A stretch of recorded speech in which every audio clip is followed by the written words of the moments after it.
Assalamualaikum warahmatullahi wabarakatuh. Bertemu lagi dengan Bu Ica pada kuliah teknik penyuluhan. Ini adalah materi terakhir kita untuk kuliah teknik penyuluhan di pertemuan ke-15. Berarti setelah ini kita akan UAS. Oke ya. Ada 3 materi yang Bu Ica sampaikan di sebelumnya. Yang sebelumnya itu tentang pembuatan SAP itu seperti apa. Kemudian materi kedua itu persiapan apa yang harus kalian lakukan sebelum melakukan penyuluhan. Dan yang ketiga ini adalah materi yang harus kalian aware atau perhatikan karena ini materi tentang apa yang harus kalian lakukan pada saat pelaksanaan penyuluhan kesehatan. Jangan bosen ya, sabar-sabar dengerin ini pertemuan terakhir, oke? Yang pertama, nextnya, next. Apa yang harus diperhatikan saat penyuluhan berlangsung? Saat melaksanakan kegiatan penyuluhan kesehatan, ada beberapa hal yang harus diperhatikan agar acara berjalan dengan lancar dan mencapai tujuan. Berikut adalah aspek-aspek penting yang perlu diperhatikan. Yang pertama, waktu pelaksanaan. Tepat waktu ya, pastikan kegiatan dimulai dan diakhiri sesuai jadwal yang telah ditentukan untuk menjaga kedisiplinan dan kenyamanan peserta. Setidaknya seksi acara nih ya yang harus mengatur, memastikan, mengingatkan kapan waktunya ya. Setidaknya sutradaranya untuk kegiatan tersebut. Kemudian manajemen waktu ya, kelola waktu dengan baik agar setiap sesi termasuk penyampaian materi, diskusi, sesi tanya jawab berlangsung sesuai dengan durasi yang direncanakan ya. Oke. Kemudian pengelolaan peserta. Nah, keterlibatan peserta itu harus diperhatikan. Libatkan peserta secara aktif dalam penyuluhan seperti dengan memberikan kesempatan bertanya, berdiskusi, atau berpartisipasi dalam kegiatan praktis. Kemudian yang kedua, pemahaman audiens. Perhatikan apakah audiens memahami materi yang disampaikan. Gunakan bahasa yang mudah dimengerti dan sesuaikan dengan latar belakang pesertanya. Kalau mau pakai bahasa daerah, boleh. Intinya sesuaikan dengan latar belakang pesertanya. Pada saat penyampaian materi, apa yang perlu dilakukan? Penyampaiannya harus jelas, sampaikan materi secara jelas, terstruktur, mulai dari pengenalan masalah, penyebab, hingga solusi yang ditawarkan. Gunakan bahasa yang sederhana, hindari penggunaan istilah medis atau bahasa yang terlalu teknis jika audiens bukan profesional kesehatan. Gunakan bahasa yang sederhana dan mudah dipahami ya. Hindari menggunakan istilah-istilah medis ya, teman-teman. Kalaupun terpaksa menggunakan, diikuti dengan penjelasan apa maksudnya ya. Kalian bilang hipertensi. Contohnya hipertensi kepada lansia. Apa sih hipertensi ya? Dijelaskan apa maksudnya itu supaya orang itu bisa memahami apa yang dimaksudkan. Kemudian variasi metode. Gunakan variasi metode penyampaian seperti ceramah, tanya jawab, demonstrasi, atau permainan edukatif agar penyuluhan tidak membosankan dan lebih menarik. Kemudian penggunaan alat bantu, efektivitas media. Gunakan media seperti presentasi, poster, atau video dengan efektif. Pastikan alat bantu visual tersebut mendukung pada penyampaian pesan utamanya. Jangan sampai kalian menyuluhnya apa, medianya berbeda, alat bantunya beda ya. Kemudian pengaturan alat. Pastikan semua peralatan, proyektor, laptop, mikrofon, dan lain-lain berfungsi dengan baik. Sebelum penyuluhan dimulai untuk menghindari gangguan teknis di tengah acara.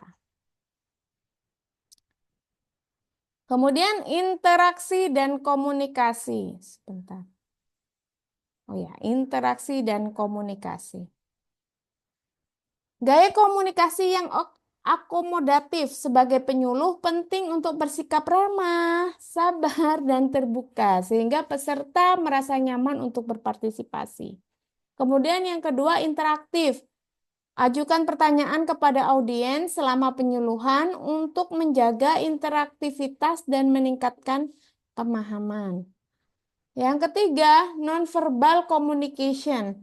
Perhatikan komunikasi nonverbal seperti bahasa tubuh, kontak mata, ya ini kontak mata, dan ekspresi wajah untuk memastikan keterlibatan pemahaman audiens. Nah, nonverbal communication itu harus digunakan ya supaya orang itu tertarik untuk mendengarkan apa yang kita sampaikan. Nah, dalam komunikasi ini ya pada saat penyuluhan bermain peran itu sangat penting sekali karena di situ kita sebagai penyuluh performance kita yang dilihat bagaimana kita tersenyum ya, bagaimana kita bersikap ramah kepada audiens kita ya. Itu juga harus perlu. Tinggalkan dulu beban kalian yang ada di belakang pada saat kalian harus maju ke tampil. Ya, this is time for show ya. Harus cantik, harus baik, ya, harus ramah. Ya, jangan lupa tuh touch up dulu nih yang mau tampil. Jangan sampai karena kita membosankan, akhirnya materi kita tidak didengarkan, ya. Kemudian adaptasi dengan situasi ini harus ya fleksibilitas. Jika terjadi hal-hal di luar rencana, seperti ada perubahan jumlah peserta, kondisi tempatnya berubah, pertanyaan yang tak terduga, penyuluh harus mampu beradaptasi dan menyesuaikan penyampaian materi. Kemudian penyesuaian metode. Jika metode penyuluhan yang digunakan kurang efektif, jangan ragu untuk mengubah atau menyesuaikan pendekatan agar lebih sesuai dengan situasi yang ada di lapang. Kemudian pemantauan, ya, pemantauan evaluasi selama kegiatan. Monitoring respon audiens. Pantau responden secara aktif, misalkan apakah mereka terlihat tertarik atau bosan, dan sesuaikan materi jika perlu. Kemudian evaluasi berjalan, berikan kesempatan bagi peserta untuk memberikan umpan balik selama acara berlangsung, terutama dalam sesi tanya jawab agar materi dapat dijelaskan lebih detail jika dibutuhkan. Kemudian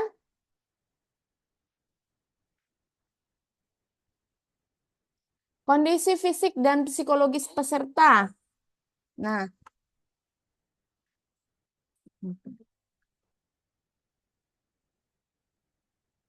kenyamanan peserta ya, pastikan peserta dalam kondisi yang nyaman seperti memastikan tempat duduk yang cukup, udara yang cukup sejuk, lingkungan yang kondusif untuk belajar.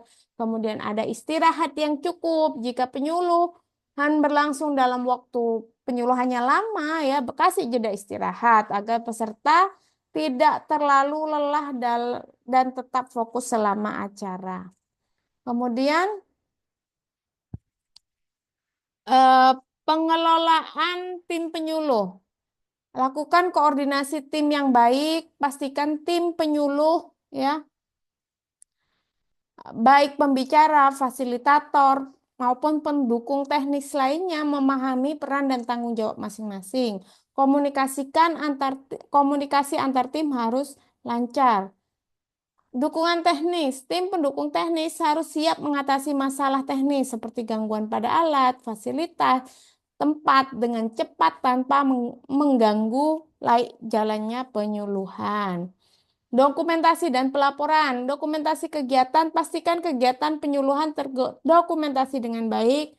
baik melalui foto, video, maupun catatan selama penyuluhan berlangsung untuk kepentingan laporan dan evaluasi di kemudian hari.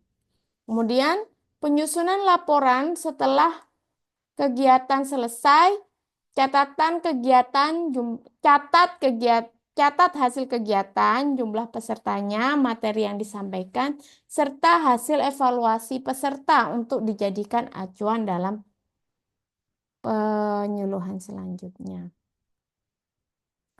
Nah, kesinambungan dan tindak lanjut. Rencana tindak lanjut, persiapkan rencana tindak lanjut pasca penyuluhan, misalkan memfollow up terhadap peserta atau melaksanakan program lanjutan jika diperlukan.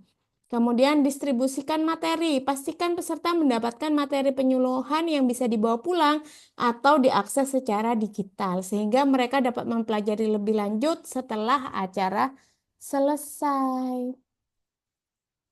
Thank you. Terima kasih. Semoga materi ini semakin membuat kalian itu siap untuk melakukan penyuluhan di lapang ya. Good luck buat anak-anakku. Semangat. Ya, semoga apa yang kalian lakukan bermanfaat. Saya akhiri. Assalamualaikum warahmatullahi wabarakatuh.